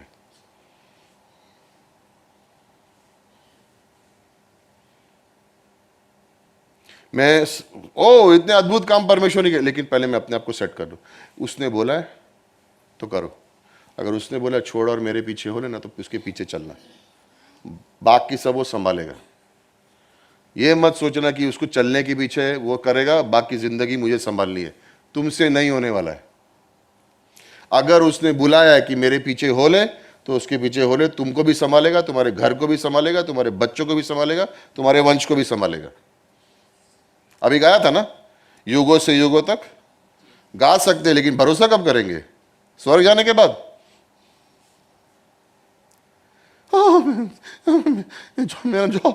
मेरा जॉब देने वाला कौन था? नहीं, मैं मेरी वजह से मिला मुझे। अच्छा, इसलिए तो निकाला। बुरा मत मानो, मानोगे भी तो मुझे कोई फर्क नहीं पड़ेगा। मैं ये कहना चाह रहा हूं, और मैं निंदा नहीं कर रहा हूं, मैं ये कहना चाह रहा हूं कि हम विश्वासियों को संसार से अलग होना है। जिस तरह से संसार जीता उस तरह से हम नहीं जी सकते। समय बदलेगा तो हम बदले, मौसम बदला तो हम बदले, नहीं, हम विश्वासी हैं। अगर परमेश्वर ने मुझे बुलाया और उसने मुझे कुछ कहा है करने के लिए, तो बाकी सब भी वो संभालेगा। मुझे उससे कोई फर्क नहीं पड़ता है, मैं विश्वास से उसके पीछे चलूंगा। लेकिन अगर मेरा ध्यान उसके सिर्फ कामों पर है, नतीजे कुछ मिल रहे हैं क्या, नहीं, तो फिर मैं नहीं करूंगा। तो तुम उस पर भरोसा नहीं कर रहे हो, तुम उस पर भरोसा नहीं कर रहे हो। सॉरी, मैंने पिछले हफ्ता नहीं, वो मैंने इंग्लिश में बोला था, तुम लोगों को नहीं मालूम, गुड, छोड़ दो। मैंने इंग्लिश चर्च में बोला था कि मैं एक ही कड़क मैसेज करूंगा पूरे साल में, उसके बाद मैं नहीं करूंगा। आज उनके लिए दूसरा भी मिला, उन लोग को, तुम लोग को भी मिल रहा है। कड़क नहीं, मैं प्यार से बोल रहा हूँ, समझो। मेरे बोलने पे मत जाओ, मेरे दिल के ऊपर जाओ कि मैं कहने की क्या कोशिश कर रहा हूँ। क्योंकि अभी मैं बोलूँ तुमको लाखों करोड़ों मिलेंगे। ये कौन था मेरे संग, वो हम लोग जब वो ग्रैंड रोड गए थे कमाटीपुरा आउटरीच के लिए, प्रभु था, किधर है प्रभु? चाय पी रहे? तो एक व्यक्ति था जो आगे बैठा हुआ था, मानसिक रूप से ठीक नहीं था, और हमने मैसेज प्रीच किया, सब कुछ हुआ, और मैसेज प्रीच करने के बाद वो आया मेरे पास। क्या नाम था उसका प्रभु, याद है? वो लड़का जो प्रे किया हम लोग के लिए, याद है? वो शोले पिक्चर वाला, क्या नाम था? हाँ, उसने मुझे मेरे पास आया और मुझे बोलता है, आपको देख के ना मुझे गब्बर सिंह याद आता है। गब्बर सिंह ने कभी चश्मा पहना था क्या? पहले तो मेरे को बहुत गुस्सा आया, फिर बाद में बोलता है, और मैं आपके लिए प्रार्थना करूंगा कि आप एकदम करोड़पति बन जाओ। बोला, अरे मेरा दोस्त आजा यार, क्या सब खाया, समोसा खाया कुछ। मानसिक रूप से ठीक नहीं था, लेकिन वो बार बार बोल रहा था, राइट, और हंस रहा था, और मैं, हाँ ये तो मेरा खास दोस्त है। मैं ऐसे बोल सकता हूँ आप लोग को, लेकिन मैं क्या बोल रहा हूँ, वो सब पे नहीं ध्यान देना है, लेकिन परमेश्वर मुझसे क्या कह रहा है उस पर ध्यान देना है। और जब तक उसके आमने सामने नहीं होगे, तुमको नहीं मालूम है, ओके, जब हम किसी से पूछते हैं किधर जा रहे हैं, यहाँ पे रास्ता किधर, तो हम लोग एक्चुअली क्या पूछ रहे हैं उससे, यहाँ से वहाँ जाने का रास्ता क्या है। ये तो मुझसे कैसे बात कर रहा है, मतलब तेरा तरीका क्या है ये बात करने का, तो मतलब तेरा कॉन्डक्ट कैसा है। परमेश्वर भी बोल रहा है क्या तरीका है मेरे जीवन के लिए। जब तक हम उसके मुंह के आमने सामने नहीं होंगे, हमको पता भी नहीं चलेगा, तो हम उसके संग चलेंगे कैसे? वो बात कैसे करता है पता कैसे चलेगा? वो मार्ग दिखाता है कैसे पता चलेगा अगर हम उसके सामने सामने नहीं बैठे? तो हम लोगों को बोलते हैं किधर जाना है, बोला इधर जाना, हाँ चल साथ में जाते। तो अगर हम परमेश्वर के संग वैसे बैठ के बातचीत नहीं करेंगे तो फिर वो हमको रास्ता कैसे दिखाएगा?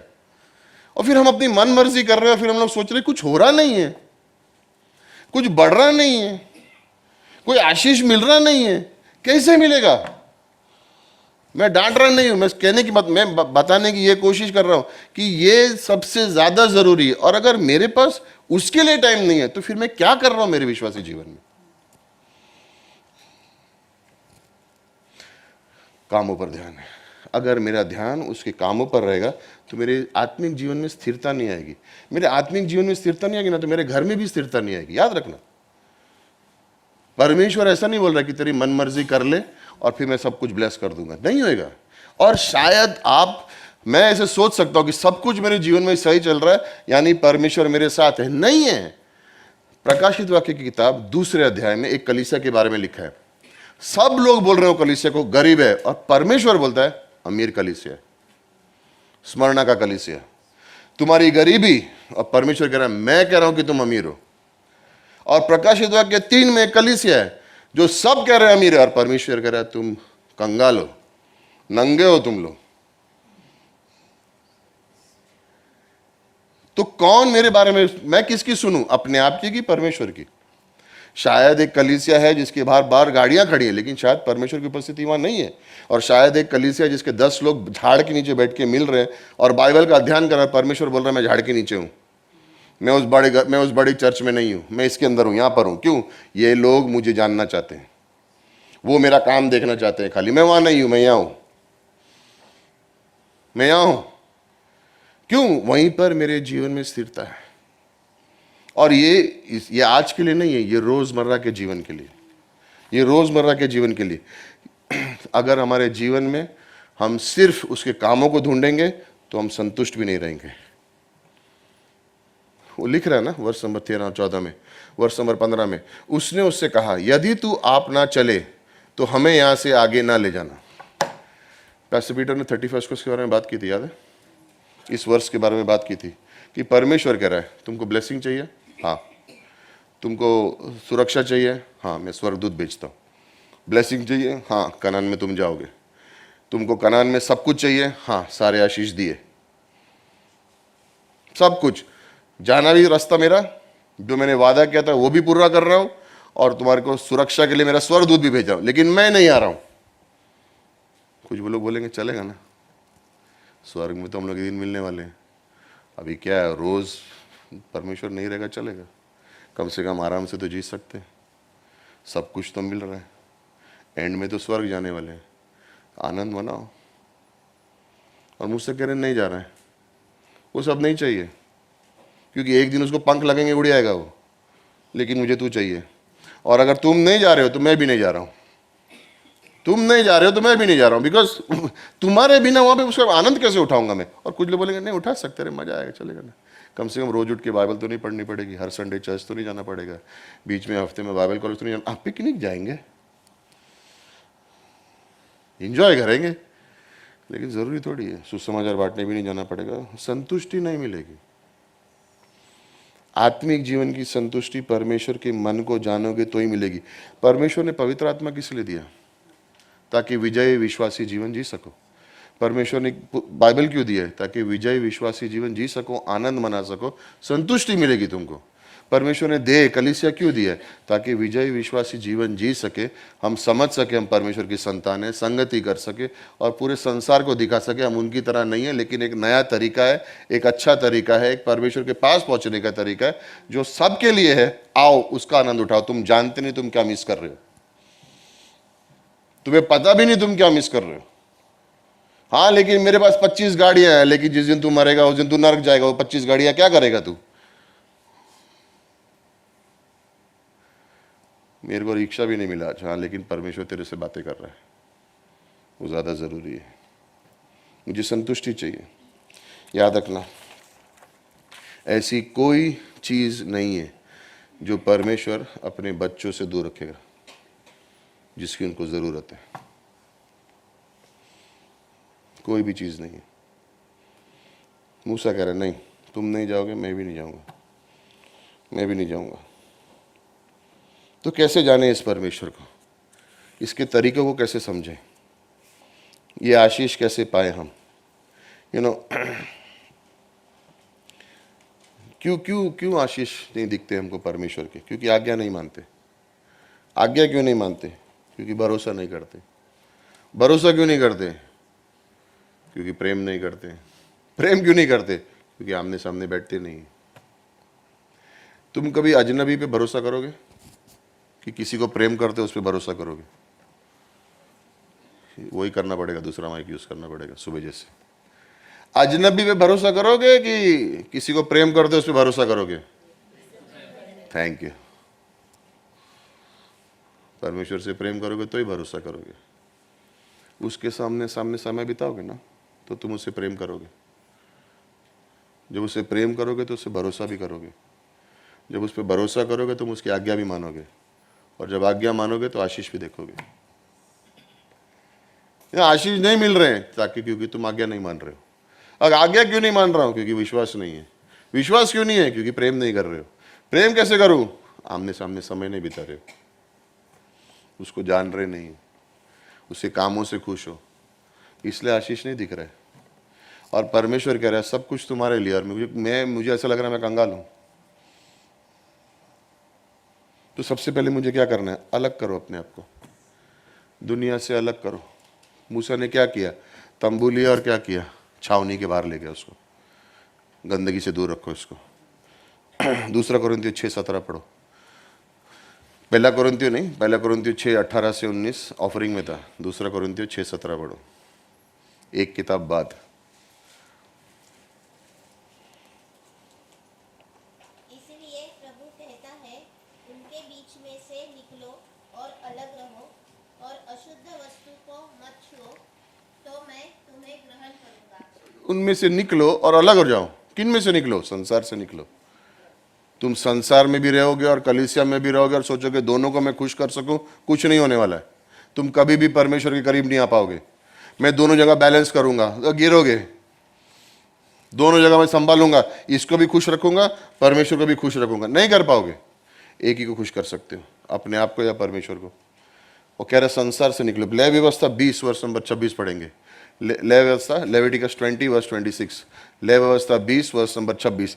हम हर जगह पे हर एक को खुश करने के लिए नहीं पैदा किए गए हैं, हम सिर्फ परमेश्वर को खुश करने के लिए पैदा किया गया।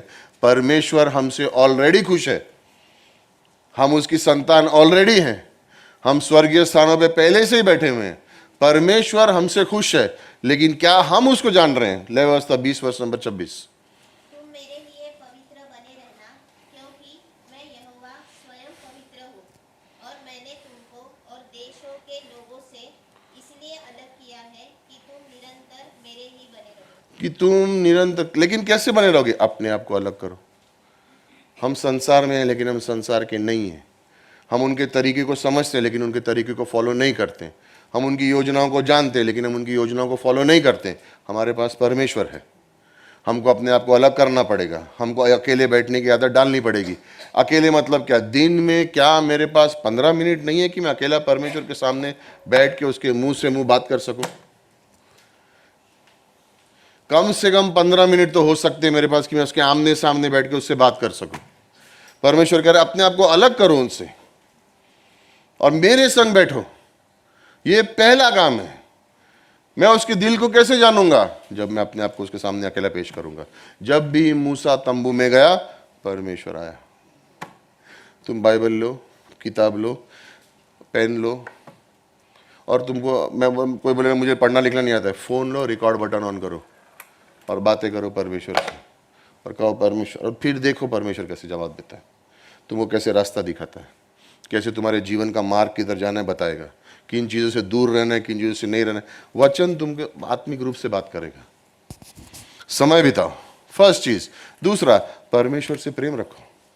जब समय बिताओगे तो क्या होगा? प्रेम बढ़ेगा, प्रेम बढ़ेगा, है ना?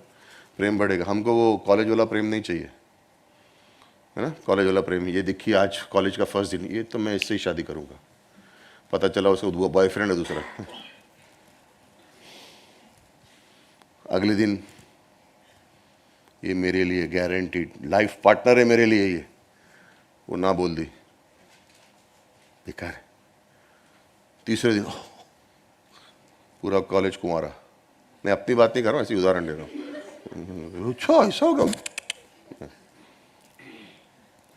वो प्यार नहीं चाहिए परमेश्वर के संग। हाँ आशीष दिया, हाँ क्या परमेश्वर है। मेरा प्रार्थना की उसका जवाब नहीं दिया, मैं संसार में जा रहा हूँ।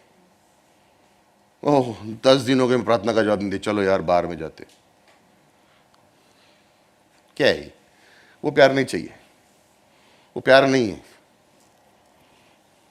ये हिंदी में क्या बोलेंगे इन्फैचुएशन को? गूगल सर्च करना पड़ेगा। Google, doctor Google. गूगल को अपना पास्टर मत बनाओ। हाँ, कुछ भी सवाल आता नहीं, अपन गूगल करेंगे। मालूम पड़ा नीचे यहोवा विटनेस वाले का जवाब आया, तुम पढ़ रहे हो, वाह आंसर मिल गया। नीचे लिखे वॉच टावर, वो देखा ही नहीं था मैंने। बहुत सारे लोग एक बार मेरे को आंसर पूछ के आए, बोले देखो आंसर मिल गया। नीचे था मॉर्मन वाले लोग की वेबसाइट थी, उसको पता ही नहीं। वो मॉर्मन की वेबसाइट से बोला देखो देखो जीसस के बारे में क्या लिखा है। मिला, ये भगवान डॉक्टर, इसको पास्टर गूगल मिल गया लगता है। आज संभाल के रहना। मुझे आमने सामने बैठ के प्रेम चाहिए परमेश्वर का,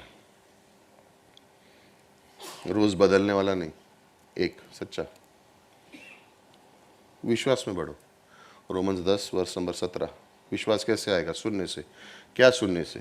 हिंदी पिक्चर के गाने नहीं, वचन सुनने से, वचन सुनने से, वचन सुनने से।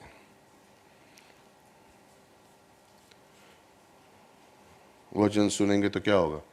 मन परिवर्तन करना है। रोमन्स 12 वर्ष नंबर 1 और 2 मनन करना है। मैं उसके तरीके देख सकता हूँ, लेकिन उसके दिल को जानने के लिए मुझे मनन करना पड़ेगा। उसके कार्य को जानने के लिए, उसके रास्तों को समझने के लिए मुझे मनन करना पड़ेगा, तो ही मैं उसके मन को समझ पाऊंगा। और कोई भी बाइबल में आप देख सकते हो, जिन लोगों को मनन की आदत थी वो उसके रास्तों को समझ पाए। जिन लोगों ने मनन नहीं किया वो कभी नहीं समझ पाए। सौल तो एक गाने के पर भटक गया, राजा है लेकिन एक गाना सुना उसने। दाऊद ने 10,000 को मारा, सौल ने 1,000 को मारा। पूरा आत्मिक जीवन बर्बाद हो गया उसका, क्योंकि उसको कामों पर ध्यान था। खत्म हो गया उसका आत्मिक जीवन उधर ही। एक गाने की वजह से उसका आत्मिक जीवन खराब, क्योंकि किसी और की प्रशंसा मेरे से ज्यादा हुई। एक गाने ने उसको आत्मिक रूप से हटा दिया। क्यों? काम पे ध्यान है। इसलिए तो वो गोलायत से लड़ने नहीं गया। था बड़ा है, कैसे लड़ूंगा? और दाऊद बोल रहा है मैं तेरे से छोटा हूं लेकिन मैं उसको मार दूंगा। दिल को जानता है, उसको मालूम है शैतान को जीतने देगा परमेश्वर नहीं, मैं छोड़ूंगा नहीं उसको। और साउल राजा है, वो कह रहे मैं नहीं लड़ सकता हूं इससे, ये तो बड़ा है, ये 9 फुट का है। एक कामों को देखता है, एक दिल को देखता है। इसलिए दाऊद भजन संहिता लिखेगा। भजन संहिता 23 का दूसरा वर्ष क्या लिखा है मालूम? भजन संहिता 23 वर्ष नंबर 2 क्या है?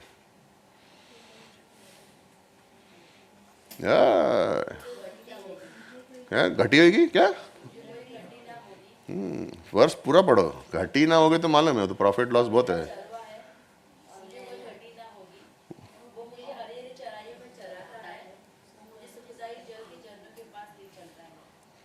शांति में, सुखदायी झरनों के पास। मेरे दुश्मनों के सामने की सराउंड किए हैं, और उसके बीच में वो मुझे मेज पे बिठाएगा और मेरे से बातें करेगा, खाना खिलाएगा। सारे दुश्मन है आसपास, बोले मेरे संग नजदीक भी नहीं आ सकते। क्यों? मेरा चरवाहा मेरे साथ है। तो ये कैसे सीखा दाऊद ने? मनन करके उसने जो परमेश्वर ने कहा किया, इसलिए उसको समझा, इसलिए उसके दिल को वो पहचान सका। वो कामों से संतुष्ट नहीं था, उसको उसका दिल पहचानना है। मैं युक्तियां बना सकता हूँ, प्लान बना सकता हूँ, योजना बना सकता हूँ, मेरा जीवन ऐसे होगा, मेरे बच्चों का जीवन ऐसे होगा, मेरा ये। और मैं परमेश्वर को बोलूँगा आप इन्वॉल्व मत हो, आप चर्च को संभालो, वहाँ पे आपकी बहुत ज़रूरत है, ये मैं संभाल लूँगा। दोनों जगह प्रॉब्लम आएगी। जिधर मैं सोचूंगा कि मैं संभाल सकता हूँ, उधर सबसे ज़्यादा प्रॉब्लम आएगी, क्योंकि मेरी योजना है। और मैं ये कह सकता हूँ जो आप कहोगे मैं करूँगा, दोनों आपके हैं, मुझे बताओ दोनों को कैसे संभालना है। जो बोलोगे मैं करूँगा, और फिर देखो क्या करता है।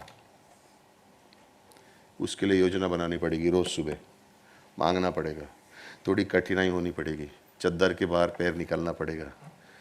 एक पैर तो बाहर आता है, दूसरा नहीं आता है, सुबह ठंडी लगती है। एक पैर तो रखता हूँ बाहर, लेकिन दूसरा नहीं होता, ठंडी लगती है, ज़मीन बहुत ठंडी है, दूसरा भी रखो नीचे, गर्मी लगेगी मस्त।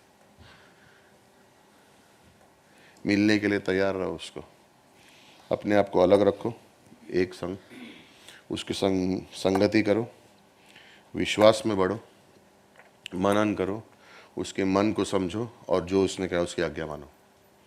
उसके दिल को समझ पाओगे, अपने तरीके बताएगा, अपनी पहचान बताएगा, अपने रास्ते बताएगा, और कभी तुम्हारी घटी नहीं होगी और तुम्हें विश्राम भी मिलेगा और संतुष्टि भी मिलेगी। प्रार्थना करते हैं। परमेश्वर, आज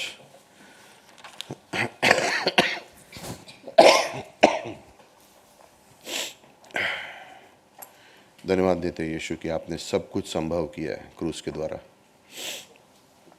प्रार्थना करते परमेश्वर, आज हम आपसे मांगते हैं कि हमें अपने आप अकेला कुछ नहीं करना है परमेश्वर, हमें आपके संग चलना है, आपकी उपस्थिति में रहना है, आपके तरीके को जानना है परमेश्वर। धन्यवाद कि आपने मौत को हराया, कब्र को हराया और आपने अपने आत्मा को भेजा है। आज आपकी आत्मा हमारे अंदर है परमेश्वर, आपकी उपस्थिति हमारे संग है।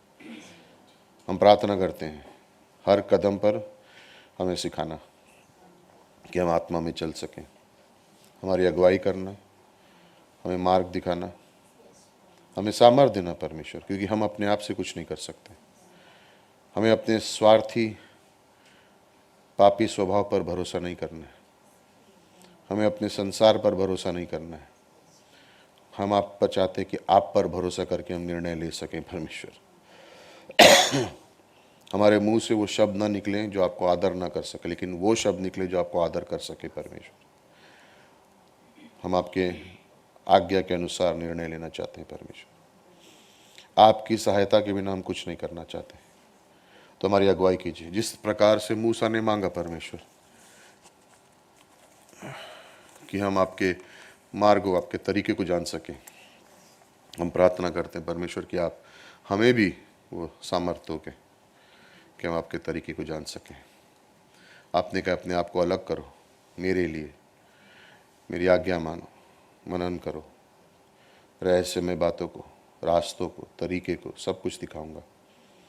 प्रार्थना करते परमेश्वर, मांगते हैं आपसे, सारा आदर महिमा आपको देते हैं परमेश्वर। यीशु मसीह आपके पवित्र नाम से मांगते हैं, आमीन।